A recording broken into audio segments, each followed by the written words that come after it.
In this question let R1 एक relation है जिसमें कंडीशन दे रखा है कि ए बी जो है दोनों नेचुरल नंबर से बिलोंग करे। एक order pair A comma B belongs to n cross n, ठीक है। और ये एक साथ में कंडीशन दे रखा है कि a माइनस बी का मॉड इज़ लेस देन 13 है। एंड R2 रिलेशन में जो ऑर्डर पेयर है A comma A two related to B जो है, जहाँ ए बी दोनों बिलोंग करेगा नेचुरल नंबर से और a माइनस बी का मॉड नॉट इक्वल टू 13 होना चाहिए। तो बेसिकली आपको इक्वेलेंस रिलेशन चेक करना है। तो इक्वेलेंस रिलेशन के लिए आप क्या होना चाहिए, वो रिलेशन जो होना चाहिए रिफ्लेक्सिव, सिमेट्रिक और ट्रांजिटिव। अगर तीनों सेटिस्फाइड करेगा तब इक्वेलेंस रिलेशन होगा। तो दोनों रिलेशन का तीनों चीज़ आपको निकालनी पड़ेंगी, ठीक है।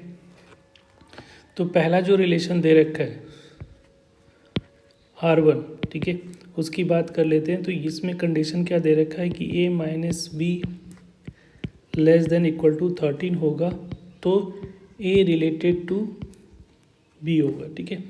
एंड वाइस वर्सा ऐसा बोल सकते हो। और ए भी नेचुरल नंबर से तो बिलोंग कर रहा है। तो पहले क्या चेक करते हैं, पहले रिफ्लेक्सिव चेक करते हैं।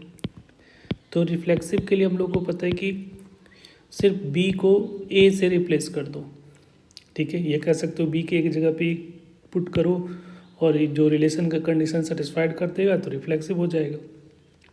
तो अगर पुट कर रहे हैं b की जगह पे a, तो a minus A less than equal to 13, ये कंडीशन ट्रू हो रहा है। इधर 0 इधर लेस देन 13, तो ये ट्रू हो रहा है। ट्रू हो रहा है इसका मतलब है कि a रिलेटेड टू a हो रहा है। इसका मतलब ये रिलेशन कैसा होगा, रिफ्लेक्सिव हो गया।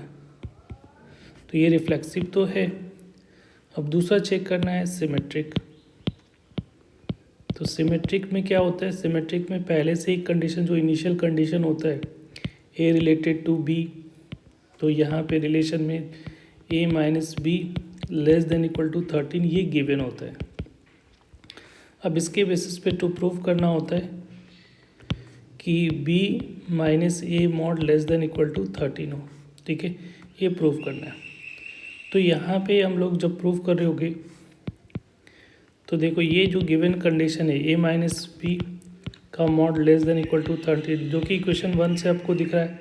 तो मॉडलेस के अंदर में अगर वैल्यू इंटरचेंज करोगे, ठीक है, क्योंकि रिलेशन जब भी इसको करते हैं तो हम लोग क्या करते हैं, ए को बी से इंटरचेंज करते हैं। तो अगर मॉडलेस के अंदर में अगर इंटरचेंज करोगे तो मॉडलेस की वैल्यू में कोई फ़र्क नहीं आएगा, तो ये 13 ही रहेगा। तो ये भी ट्रू हो रहा है। इसका मतलब ये कैसा होगा, ये सिमेट्रिक होगा, ठीक है। जैसे 2 माइनस 3 का मॉड लिखो या 3 माइनस 2 का मॉड लिखो, दोनों की वैल्यू क्या होती है, सेम होती है, ठीक है। तो 3 माइनस 2 की या 3 माइनस 2 लिखो, ये 1 और ये -1 मॉडलेस लोगे तो दोनों का मैग्नीट्यूड तो सेम ही होगा। तो इसमें कोई दिक्कत नहीं है, तो ये सेटिस्फाइड कर देगा। इसका मतलब होगा कि b रिलेटेड टू a होगा। इट मीन्स ये कैसा होगा, सिमेट्रिक भी होगा। तो ये सिमेट्रिक तो है, रिफ्लेक्सिव भी है, सिमेट्रिक। अब तीसरा जो है ट्रांजिटिव, वो चेक करना है। तो ट्रांजिटिव चेक करने के लिए हम लोग क्या करते हैं, इसमें दो कंडीशन गिवन होता है। a रिलेटेड टू b जो होगा उसमें a माइनस बी का mod less than equal to 13, और दूसरा गिवन होता है कि b related to c, that means b minus C का mod less than equal to 13। ये दो गिवन होता है। इसके बेसिस पे आपको थर्ड जो प्रूव करना होता है, क्या कर सकते हो, चेक करना होता है कि b minus C less than equal to 13 है या नहीं, ठीक है। तो देखो यहाँ पे b तो एलिमिनेट हो नहीं रहा है, तो यहाँ पे हम लोग अगर कहीं पे भी ऐसा डाउटफुल लग रहा है कि ये नहीं पॉसिबल है, तो एक काउंटर एग्जाम्पल देना होता है कि काउंटर एग्जाम्पल एक ऐसा ढूंढ लो जो कि इसको सेटिस्फाइड नहीं कर रहा। तो अगर हो जाता है तो उस केस में वो कॉन्ट्राडिक्ट हो जाएगा और ट्रांजिटिव नॉट ट्रांजिटिव का कंडीशन आ जाएगा। अगर जनरल अगर लग रहा है कि आप कर पा रहे हो तो करके देखो। अगर लग रहा है डाउटफुल तो एग्जाम्पल सर्च करना शुरू कर देना, ठीक है। तो यहाँ पे अगर हम लोग देखते हैं कि अगर हम लोग ए बी सी की ऐसा वैल्यू ले जो कि ये दोनों को सेटिस्फाइड कर रहा हो, तो जैसे मैंने ले लिया a इज इक्वल टू 1 और b इज इक्वल टू 12, तो यहाँ से a माइनस बी की वैल्यू निकालोगे तो लेस देन इक्वल टू 13 आ जाएगा, क्योंकि 1 माइनस 12 करोगे तो 11 लेस देन 13 आ रहा है। अब c की वैल्यू हम लोग ले रहे थे 20, तो यहाँ पे b माइनस सी अगर देखोगे तो ये जो हो जाएगा कितना हो रहा है, b माइनस सी करोगे तो 12, ये तो हमारा b माइनस सी यहाँ पे सेटिस्फाइड कर रहा है, b माइनस सी को चेक करोगे तो यहाँ 20 माइनस 12 तो 8 लेस देन इक्वल टू 13 आ रहा है। बट अगर हम लोग a माइनस सी चेक कर रहे हैं that is equal to a की वैल्यू 1 और c की वैल्यू 20, तो ये लेस देन इक्वल टू 13 नहीं आ रहा है, सेटिस्फाइड नहीं कर रहा है। तो हम लोग को ऐसा कॉम्बिनेशन मिल चुका है जो कि पहला दो कंडीशन को सेटिस्फाइड कर रहा है बट तीसरा को नहीं कर रहा है।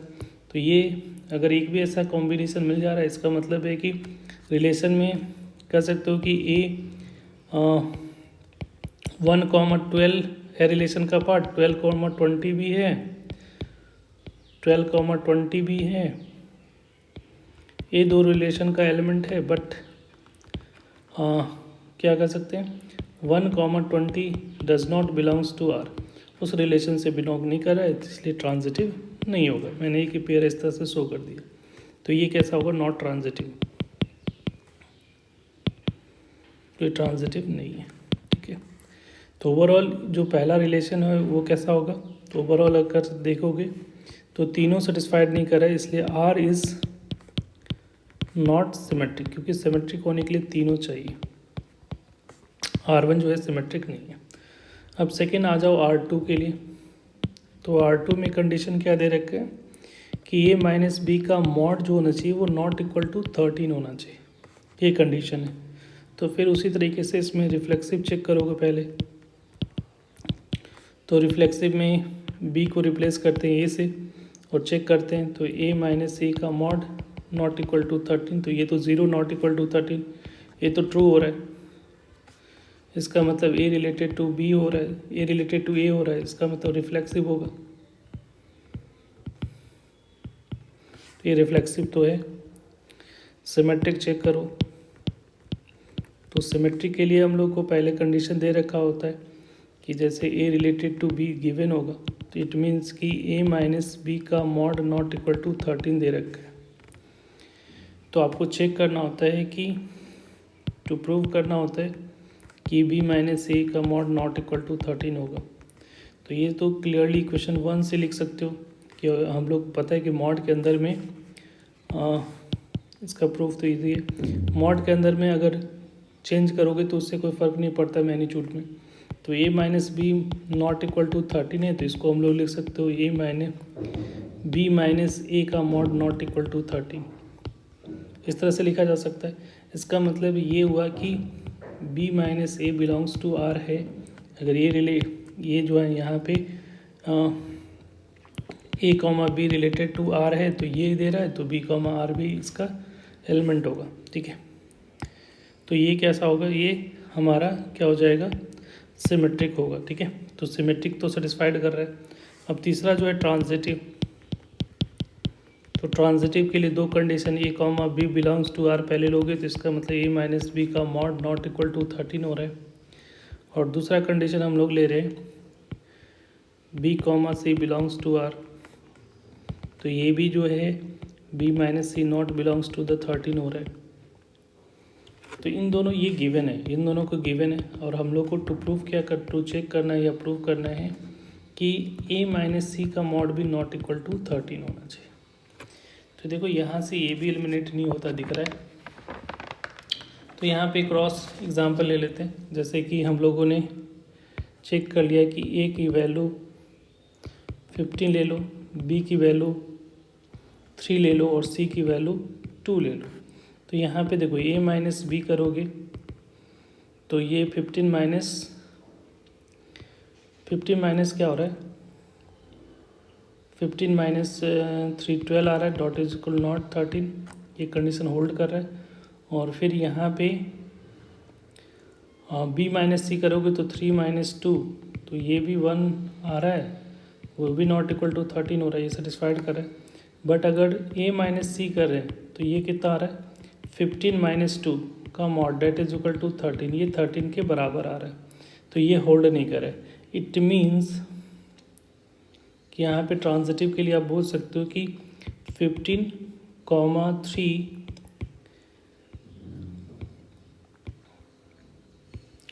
N 3,1 belongs to R but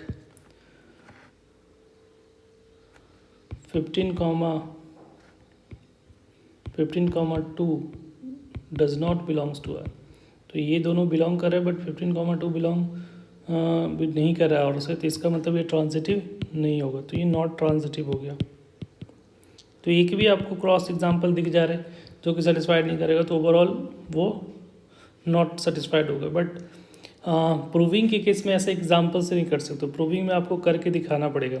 ठीक है, जनरल फॉर्मेट कॉन्ट्रडिक्शन में होता है जिसमें नॉट प्रूव करना होता है कि नहीं हो रहा है, तब उसमें एक क्रॉस एग्जाम्पल देके कॉन्ट्रडिक्ट करके उसको हम लोग कह सकते हो कि नॉट ट्रांजिटिव है, नॉट सिमेट्रिक है। ठीक है, तो ये चीज़ ध्यान रखना। तो इसमें से हमारा जो दूसरा भी रिलेशन भी नॉट ट्रांजिटिव है, तो दोनों इक्वेलेंस रिलेशन नहीं होगा। तो R2 भी जो भी है इज़ नॉट इक्वेलेंस रिलेशन, ये है नॉट इक्वेलेंस रिलेशन, ये होगा। R1 भी नॉट और R2 भी नॉट इक्वेलेंस रिलेशन शो करे, क्योंकि इन दोनों में ट्रांजिटिव जो है वो सेटिस्फाइड नहीं कर रहे। ठीक है, तो इसका करेक्ट ऑप्शन जो होगा कौन सा होना चाहिए? बी ऑप्शन, नाइदर R1 और R2 are an equivalence relation. Thank you.